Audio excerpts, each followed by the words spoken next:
Hello you, it's me. Today we're going to talk about Salvation Spring by T.C.Parker. This was an arc sent to me by the author, so thank you very much. I'll link their Twitter down below, make sure you follow them on there. This is going to be a very short review as this is a very short novella. It's only about 150 pages, but I'll mark relevant stuff on the time bar. There will be some spoiler bits. In the story we follow a character called Sasha, wandering across the hot desert towards a town called Salvation Spring. Her memory is foggy. She has periods of missing time she can't account for. All she knows is that she's somehow connected to the mines in the hills above the town. Mines she has no memory of going to, but that she's sure are responsible for the gaps in her mind. On entering the town, she's directed to the settlement's medicine woman, a healer who offers to put her up, but discourages her from going down into the tunnels, telling her that for a long time, strange things have been happening in the town, and there are unnatural things in those deep caverns beneath the sand.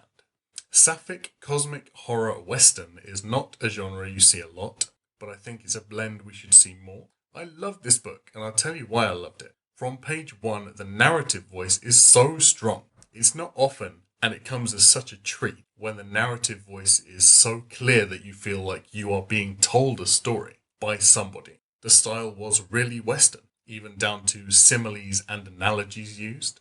And it had this vibe that really reminded me of Charles Portis' True Grit and his narrator Matty Ross, or even the voiceover from the video game Bastion.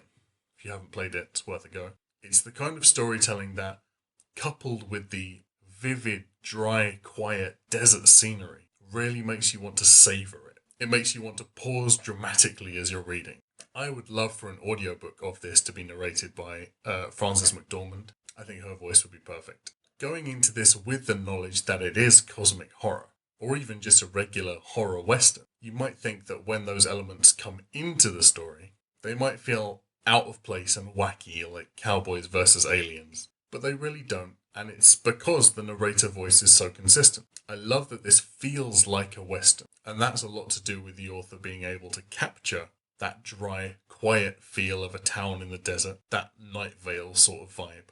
The way it harkened back to ancient cultures is something I think is one of the very trademark parts of cosmic horror.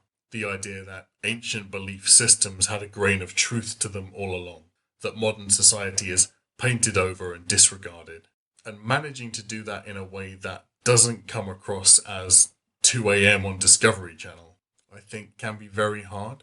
A couple of spoiler bits. I'm going to talk about some stuff I really liked. There was so much in this book I was not expecting. There are these sort of Stephen King slow mutants, characters who are angelic escorts of the dead, links to the Egyptian afterlife, the Duat, and then bam, this book drops on you that it's set after some kind of apocalypse cataclysm that slapped the human race back hundreds of years.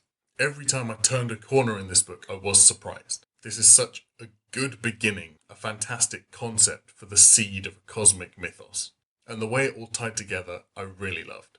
I'd love to see more from the author in this world, and I think there are a couple of different directions it could go. There could be the exploration of other aspects of cosmic horror at different points along the Earth's timeline. Or there could be the exploration of things related to this story, set like this, after the slow burn apocalypse, in a sort of new Western scenario, which I think is such a cool idea. I'm going to give this one 4 stars. Really enjoyed it. Thank you again for sending me the arc.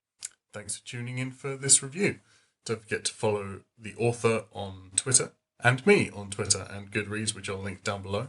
Don't forget to join our Sci-Fi Interstellar Book Club. If sci-fi is your jam, I'll link that down below as well. Also, I'm on Readerly now, and my @ is Max. So thanks for watching, and I'll see you next time for the next review. Bye.